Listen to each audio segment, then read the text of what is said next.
എല്ലാവർക്കും നമസ്കാരം. എൻ്റെ പേര് സിന്ധു.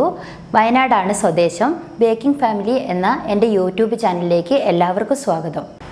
ചാനലിലെ മെയിൻ കണ്ടൻറ്റ് ബേക്കിംഗ് ആണ്. എൻ്റെ മുന്നോട്ടുള്ള യാത്രയിൽ നിങ്ങളുടെ എല്ലാ സഹകരണങ്ങളും പ്രതീക്ഷിച്ചുകൊണ്ട് നമ്മുടെ ഫസ്റ്റ് വീഡിയോയിലേക്ക് പോവാം.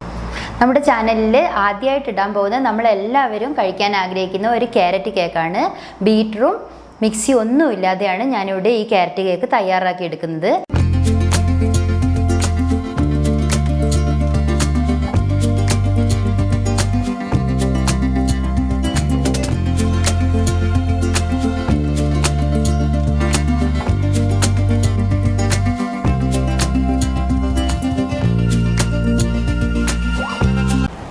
അപ്പോൾ ബേക്കറിയിൽ ഉണ്ടാക്കുന്ന അതേ രുചിയിലുള്ളൊരു ക്യാരറ്റ് കേക്ക് എങ്ങനെ ഉണ്ടാക്കിയെടുക്കുക എന്നുള്ളതാണ് ഞാനിവിടെ കാണിച്ചു തരുന്നത്. കുറച്ച് ഇൻഗ്രീഡിയൻസ് മാത്രം വെച്ചിട്ടാണ് ഓവൻ ഉപയോഗിച്ച് നമ്മൾ ഈ കേക്ക് ഉണ്ടാക്കാൻ പോകുന്നത്. അതിനുള്ള ഇൻഗ്രീഡിയൻസ് ഒക്കെ നമുക്കൊന്ന് പരിചയപ്പെടാം. 1/2 കിലോ മൈദ, പൊടിച്ചു വെച്ച പഞ്ചസാര പൊടി 1/2 കിലോ, ഗ്രേറ്റ് ചെയ്ത് വെച്ച ക്യാരറ്റ് 1/2 കിലോ, 1/2 ലിറ്റർ ഓയിൽ, 7 മുട്ട, ബദാം അണ്ടിപ്പരിപ്പ് കുറച്ച്, baking powder 1 teaspoon, baking soda 1/4 teaspoon, ഇത് ഐസ്ക്രീം എസൻസ് ആണ്, എസൻസ് 1/4 ടീസ്പൂൺ, അതുപോലെ ഏലക്കായുടെ പൊടി, കുറച്ച് നെയ്യ്, പിന്നെ മിൽക്ക്മെയ്ഡ് ആവശ്യത്തിന്. അപ്പോൾ ഇതുപോലൊരു പാത്രം എടുത്ത് നമ്മൾ പൊടിച്ചു വെച്ചിരിക്കുന്ന പഞ്ചസാര പൊടി മുഴുവനും ഈ പാത്രത്തിലേക്ക് അങ്ങോട്ട് ചേർത്ത് കൊടുക്കുക. അപ്പോൾ എടുത്തു വെച്ചിരിക്കുന്ന മൈദയിലേക്ക് നമുക്ക് ബേക്കിംഗ് സോഡ മുഴുവനായിട്ട് ഇട്ട് കൊടുക്കാം. അതുപോലെ തന്നെ ബേക്കിംഗ് പൗഡറും മൈദയിലേക്ക് അങ്ങ് ഇട്ട് കൊടുക്കാം. ഇത് രണ്ടും കൂടെ നന്നായിട്ട് മിക്സ് ചെയ്ത് ഒരു 2 പ്രാവശ്യം ഒന്ന് അരിച്ചെടുക്കണം. അപ്പോൾ മൈദ എടുക്കുമ്പോൾ നമ്മൾ പ്രത്യേകം ശ്രദ്ധിക്കുക എന്ന് പറഞ്ഞാൽ നല്ല ടമ്പറുള്ള അതുപോലെ കമ്പനി മൈദ തന്നെ ബേക്കിങ്ങിനായിട്ട് നമ്മൾ എടുക്കണം. അപ്പോൾ നമ്മൾ എടുത്തു വെച്ചിരിക്കുന്ന 7 മുട്ടയിൽ ഒരു പകുതി ഭാഗം നമുക്ക് പഞ്ചസാര പൊടിയിലേക്ക് ഒഴിച്ചു കൊടുക്കാം. പകുതി ഭാഗം ഒഴിച്ചതിന് ശേഷം ഇതുപോലൊരു വിസ്ക് വെച്ച് നമ്മൾ ഈ പഞ്ചസാര പൊടിയെ നന്നായിട്ടൊന്ന് മെൽറ്റ് ചെയ്തെടുക്കാം. പഞ്ചസാര പൊടിയുടെ കട്ടകൾ മുഴുവൻ ഉടയുന്നത് വരെ നമ്മൾ ഇതേപോലെ ഈ വിസ്ക് വെച്ച് ഇളക്കിക്കൊണ്ടേയിരിക്കണം. കട്ടയില്ലാതെ പഞ്ചസാര പൊടി എടുക്കുന്നതായിരിക്കും ഏറ്റവും നന്നായിട്ടുണ്ടാവുക. അപ്പം കട്ടകളൊക്കെ ഇപ്പോൾ ഇവിടെ ഉടഞ്ഞിട്ടുണ്ട്. ഇനി ഞാൻ അതിൻ്റെ ബാക്കിയുള്ള ഭാഗം മുട്ടയും കൂടെ ഈ പഞ്ചസാര പൊടിയിലേക്ക് ഒഴിച്ചു കൊടുത്ത് നന്നായിട്ട് ഇളക്കിയെടുക്കട്ടെ. അപ്പോൾ ഇതുപോലെ ഇങ്ങനെ ഇളക്കി മുട്ടയും പഞ്ചസാര പൊടിയും ഒന്നുപോലെ മിക്സ് ആവുന്നത് വരെ നമ്മളിങ്ങനെ ഇളക്കിക്കൊണ്ടേയിരിക്കണം. ഒരു ഇൻഗ്രീഡിയൻറ്റ് കൂടി ഞാൻ കേക്കിലേക്കായിട്ട് ഉപയോഗിച്ച് കൊടുക്കുന്നുണ്ട്. ഇത് ഓപ്ഷനിലാണ്, നിങ്ങൾക്ക് വേണമെങ്കിൽ ചേർത്ത് കൊടുക്കാം, വേണ്ടെങ്കിൽ ഒഴിവാക്കാം.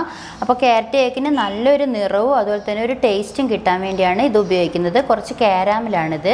കാരാമൽ എങ്ങനെയാണ് ഉണ്ടാക്കുന്നത് എന്നുള്ളത് അറിയാത്തവർക്ക് കമൻറ്റിലൂടെ ചോദിച്ചാൽ ഇതിനുള്ള ഒരു വീഡിയോ ഞാൻ ഇടുന്നതായിരിക്കും.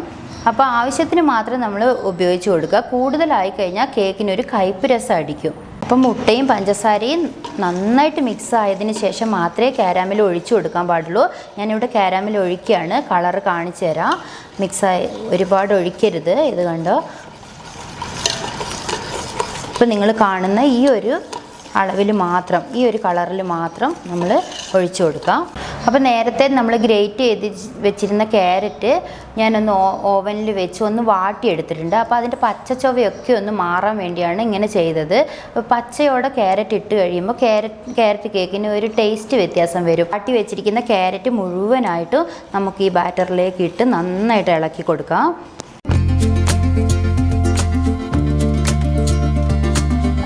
ക്യാരറ്റ് ഇവിടെ നന്നായിട്ട് മിക്സ് ആയിട്ടുണ്ട്.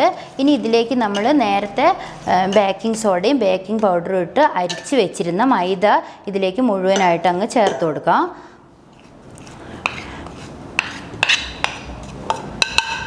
പ്രത്യേകം ശ്രദ്ധിക്കുക, നമ്മൾ അധിക ശക്തിയോടെ ഇത് ഇളക്കി കൊടുക്കരുത്. പതുക്കെ ഇളക്കി വേണം ഈ ബാറ്റർ മിക്സ് ആക്കാനായിട്ട്. അപ്പോൾ അധികം നല്ല ശക്തിയിൽ നമ്മളിത് ഇളക്കി കൊടുത്താൽ കേക്ക് ബാറായി പോവും, സോഫ്റ്റ്നെസ് നഷ്ടപ്പെടും. അതുകൊണ്ട് പതുക്കെ ഇളക്കി ഇതെല്ലാം കൂടെ നമുക്ക് മിക്സ് ആക്കിയെടുക്കാം. അപ്പോൾ ഇവിടെ നമ്മുടെ മൈദ നന്നായിട്ട് മിക്സായി വന്നിട്ടുണ്ട്. ഇനി നമുക്ക് എടുത്തു വെച്ചിരിക്കുന്ന ഓയിൽ, 1/2 ലിറ്റർ അളവിലാണ് ഓയിൽ എടുത്തു വെച്ചിരിക്കുന്നത്. ആ ഓയിൽ മുഴുവനും നമുക്ക് ഈ കേക്കിലേക്ക് ഒഴിച്ചു കൊടുക്കാം. എന്നിട്ട് നന്നായിട്ട് ഇളക്കി ഓയിലും മൈദയും എല്ലാം കൂടെ മിക്സാക്കി എടുക്കാം. കേക്കിൽ നന്നായിട്ട് മിക്സ് ആയിട്ടുണ്ട്. ഇനി നമ്മൾ റോസ്റ്റ് ചെയ്തിരിക്കുന്ന നട്ട്സ് ഇതിലേക്ക് അങ്ങോട്ട് ഇട്ട് കൊടുക്കാം. അടുത്ത് നമ്മുടെ എസൻസ് ഇതിലേക്ക് അങ്ങ് ഒഴിച്ചു കൊടുക്കാം. പിന്നെ ഏലക്കായുടെ പൊടി അതും ഇട്ട് കൊടുക്കാം. പിന്നെ നമ്മൾ ഉരുക്കി വെച്ചിട്ടുണ്ട് നെയ്യ്. ഉരുക്കാതെ പച്ച നെയ്യ് ഒരിക്കലും ഒഴിച്ചു കൊടുക്കരുത്. ഉരുക്കി വെച്ചിരിക്കുന്ന നെയ്യ് കേക്കിലേക്ക് ഒഴിച്ചു കൊടുക്കാം. അടുത്തത് മിൽക്ക് മെയ്ഡാണ്. മിൽക്ക് മെയ്ഡ് ടേസ്റ്റിന് വേണ്ടിയാണ് ചേർക്കുന്നത്. നമുക്ക് ഇഷ്ടമുള്ള അത്രയും ചേർക്കാം. ഞാനിപ്പോൾ ഇവിടെ ഇതിലൊരു 1/4 ഭാഗം മിൽക്ക് മെയ്ഡ് ഇതിലേക്ക് ഒഴിച്ചു കൊടുക്കുന്നുണ്ട്. ഇനി ഈ ബാറ്റർ എല്ലാം കൂടി നന്നായിട്ട് മിക്സാക്കി എടുക്കാം. അപ്പോൾ കേക്കിൻ്റെ ബാറ്റർ ഇവിടെ റെഡി ആയിട്ടുണ്ട്. ഇനി നമുക്ക് ഇഷ്ടമുള്ള ഏത് തരം മോഡലിലേക്കും ഇത് ഒഴിച്ചു കൊടുക്കാം. അപ്പോൾ നമ്മൾ എങ്ങനെയാണ് ഇത് ഒഴിച്ചു കൊടുക്കുന്നതെന്ന് നോക്കാം. ഞാനിവിടെ ഇപ്പോൾ ഇതുപോലുള്ളൊരു മോൾഡിലേക്കാണ് ഈ ബാറ്റർ ഒഴിച്ചു കൊടുക്കാൻ പോകുന്നത്. നിങ്ങളുടെ കയ്യിൽ ഏത് തരം മോൾഡാണോ ഉള്ളത് അതിലേക്ക് നിങ്ങൾക്ക് ഒഴിച്ചു കൊടുക്കാം. ഇതുപോലെ റൗണ്ട് കേക്ക് വേണമെങ്കിൽ ഇതുപോലുള്ള റൗണ്ട് അച്ചിലേക്ക് നമുക്ക് ഒഴിച്ചു കൊടുക്കാം. അപ്പോൾ ബട്ടർ പേപ്പർ ഇതേ രീതിയിൽ കട്ട് ചെയ്തെടുത്ത് ഞാൻ ഈ മോൾഡിലേക്ക് ഇറക്കി വെച്ചിട്ടുണ്ട്. ഈ മോൾഡിന് അത്യാവശ്യം ഹൈറ്റ് ഉള്ളത് കൊണ്ട് തന്നെ ബട്ടർ പേപ്പറിന് ഹൈറ്റ് കൂടുതൽ വേണ്ട. നമുക്ക് ഹൈറ്റ് കൂടുതലുള്ള കേക്ക് വേണമെങ്കിൽ ബട്ടർ പേപ്പർ കുറച്ചുകൂടെ ഹൈറ്റിലേക്ക് വെക്കാം. അപ്പോൾ ഈ പേപ്പർ എങ്ങനെ കട്ട് ചെയ്യുന്നത് അറിയാത്തവർ ചോദിച്ചിട്ടുണ്ടെങ്കിൽ ഞാനിത് പറഞ്ഞു തരുന്നതായിരിക്കും. മുഴുവൻ ബാറ്ററും ഞാൻ ഈ മോൾഡിലേക്ക് ഒഴിച്ചു കൊടുത്തിട്ടുണ്ട്. ഇനി നമുക്ക് ഇതിൻ്റെ എയർ ബബിൾസ് ഒക്കെ ഒന്ന് കളഞ്ഞെടുക്കണം. അതിനായിട്ട് നമ്മൾ ഈ മോൾഡ് എടുത്ത് ഒരു 2-3 പ്രാവശ്യം ഇതുപോലെ ഒന്നിട്ട് കൊടുക്കാം. അപ്പോൾ നമ്മുടെ ഓവൻ ഇവിടെ പ്രീഹീറ്റ് ചെയ്യാനായിട്ട് വെച്ചിട്ടുണ്ട്. 10 മിനിറ്റ് ടൈം കൊടുത്ത് 180 ഡിഗ്രി സെൽഷ്യസിൽ അടിയിലെ ഭാഗവും മേൽഭാഗവും ചൂടാവാനായിട്ട് വെച്ചിട്ടുണ്ട്. അപ്പോൾ ഈ ടൈമർ 10 മിനിറ്റ് ആയി കഴിയുമ്പോൾ ഓവൻ ഒരു ശബ്ദത്തോട് തന്നെ നിൽക്കും. അപ്പോൾ നമുക്ക് ഈ ബാറ്റർ ഓവനിലേക്ക് വെച്ച് കൊടുക്കാം. അപ്പോൾ ഉള്ളിൽ നമ്മൾ നട്ട്സൊക്കെ ഇട്ട് കൊടുത്തിട്ടുണ്ട്. ഇനി ഒരു ഭംഗിക്ക് വേണ്ടിയിട്ട് കുറച്ച് മുകളിലൂടെ ഈ നട്ട്സ് ഒന്നിട്ട് തൂവി കൊടുക്കുക. ഇത് തൂവി കൊടുത്തതിന് ശേഷം നമുക്ക് ഈ കേക്കിൻ്റെ ബാറ്റർ ഓവനിലേക്ക് അപ്പോൾ ഓവൻ്റെ ഉള്ളിലുള്ള ഈ റാക്കിൻ്റെ മുകളിലേക്കാണ് നമ്മൾ ഈ മോൾഡ് വെച്ച് കൊടുക്കാൻ പോകുന്നത്. പ്രീഹീറ്റായ ഓവനിലേക്ക് നമ്മുടെ കേക്കിൻ്റെ ബാറ്റർ പതുക്കെ അങ്ങോട്ട് വെച്ച് കൊടുത്ത് നമുക്ക് ഓവൻ അടച്ചു കൊടുക്കാം.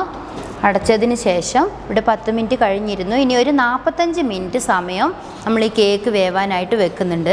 അപ്പോൾ പ്രീഹീറ്റ് ആവാൻ നമ്മളിവിടെ 180 ഡിഗ്രിയിലായിരുന്നു വെച്ചിരുന്നത്. കേക്കിൻ്റെ ബാറ്റർ വെച്ച് കൊടുത്തിരുന്നതിന് ശേഷം നമുക്കതൊരു 200 വരെ കൂട്ടിക്കൊടുക്കാം. പിന്നെ നമുക്ക് ഈ ഗ്ലാസ്സിലൂടെ നമുക്ക് കാണാം കേക്ക് വേവുന്നുണ്ടോ എന്നുള്ളത്. അപ്പോൾ അതിനനുസരിച്ചിട്ട് ചൂട് കൂട്ടിയും കുറച്ചും വെച്ച് കൊടുക്കുക. അപ്പോൾ ഇവിടെ 45 മിനിറ്റ് ആവാൻ ഇനി കുറച്ച് സമയം കൂടെ ബാക്കിയുള്ളൂ. അപ്പോഴേക്കും നമ്മുടെ കേക്ക് ഏകദേശം ആയി വന്നിട്ടുണ്ട്.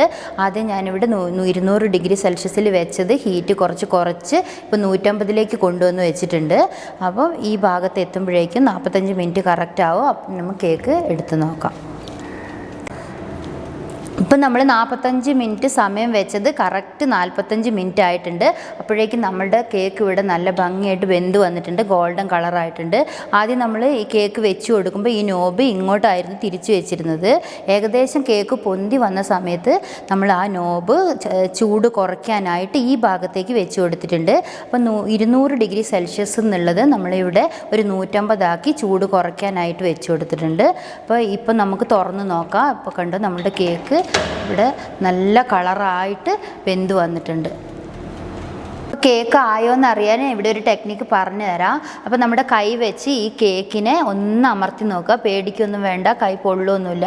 അപ്പോൾ കേക്ക് ഇങ്ങനെ താഴ്ത്തി കഴിയുമ്പോൾ നേരെ പൊന്തി വരുന്നുണ്ടെങ്കിൽ നമ്മുടെ കേക്ക് ഇവിടെ റെഡി ആയിട്ടുണ്ടെന്നാണ് അർത്ഥം. ഇങ്ങനെ ചെയ്യാൻ ബുദ്ധിമുട്ടുള്ളവർക്ക് ഒരു സ്റ്റിക്ക് എടുത്തിട്ട് ഒന്ന് കുത്തി നോക്കാം. അപ്പോൾ സ്റ്റിക്കിൻ്റെ മുകളിൽ കേക്ക് ഒട്ടി പിടിക്കുന്നുണ്ടെങ്കിൽ കേക്ക് ആയിട്ടില്ല, അല്ലെങ്കിൽ കേക്ക് ആയിട്ടുണ്ട് എന്നാണ് അർത്ഥം. അപ്പോൾ നമ്മുടെ കേക്ക് ഓവൻ്റെ ഉള്ളിൽ നിന്ന് പുറത്തേക്ക് എടുത്തു കൊടുക്കുക. അപ്പോൾ ഇവിടെ ഇതാ നോക്കിക്കുക, നമ്മുടെ അടിപൊളി ക്യാരറ്റ് കേക്ക് ഇവിടെ റെഡി ആയിട്ടുണ്ട്. നല്ല ചൂടുള്ള ക്യാരറ്റ് കേക്ക്. ഇതിപ്പോൾ ഈ ചൂടോടെ നമുക്ക് മുറിക്കാൻ പറ്റില്ല. ചൂടോടെ മുറിച്ച് കഴിയുമ്പം അത് പൊടിഞ്ഞു പോകാനുള്ള സാധ്യത കൂടുതലാണ്. അപ്പോൾ നന്നായിട്ടൊന്ന് തണുത്തതിന് ശേഷം നമുക്ക് ഈ ക്യാരറ്റ് കേക്ക് മുറിച്ചെടുത്ത് കൊണ്ടുവരാം. ക്യാരറ്റ് കേക്ക് ഇവിടെ നന്നായിട്ട് തണിഞ്ഞിട്ടുണ്ട്. ഇനി നമുക്ക് ഈ ബട്ടർ പേപ്പർ സൈഡൊന്നും പൊട്ടാതെ വളരെ പതുക്കത്തിലൊന്ന് അഴിച്ചെടുക്കാം. ഇതേപോലെ ഈ ബട്ടർ പേപ്പർ 4 സൈഡിൽ നിന്നും ഇളക്കി വളരെ പതുക്കെ അഴിച്ചെടുക്കണം, അല്ലെങ്കിൽ സൈഡ് പൊട്ടിപ്പോകാനുള്ള ചാൻസ് ഉണ്ട്. അപ്പം നമ്മൾ ബട്ടർ പേപ്പർ മുഴുവനായിട്ടും അഴിച്ചെടുത്തിട്ടുണ്ട്. ഇനി നമുക്ക് ഈ ക്യാരറ്റ് കേക്കിനെ ഒന്ന് തിരിച്ചിടാം. ഇതുപോലെ 2 സൈഡും ചേർത്ത് പിടിച്ച് നമുക്ക് ഈ കേക്കിനെ ഇതേപോലെ ഒന്ന് തിരിച്ചിട്ട് കൊടുക്കാം. അപ്പോൾ കേക്ക് നമ്മൾ മറച്ചിടുമ്പോൾ വളരെ ശ്രദ്ധിക്കണം. കൈ വിട്ടു പോയിട്ടുണ്ടെങ്കിൽ കേക്ക് പൊട്ടിപ്പോകാനുള്ള സാധ്യതയുണ്ട്. അപ്പം നമുക്കിപ്പോൾ 1/2 കിലോ മൈദയ്ക്ക് എടുത്തപ്പോൾ 2 കിലോ അളവിൽ കേക്ക് നമുക്ക് കിട്ടിയിട്ടുണ്ട്. ഇനി നമുക്ക് ഇഷ്ടമുള്ള അളവിലും വലുപ്പത്തിലും ഈ കേക്ക് സ്ലൈസ് ചെയ്തെടുക്കാം.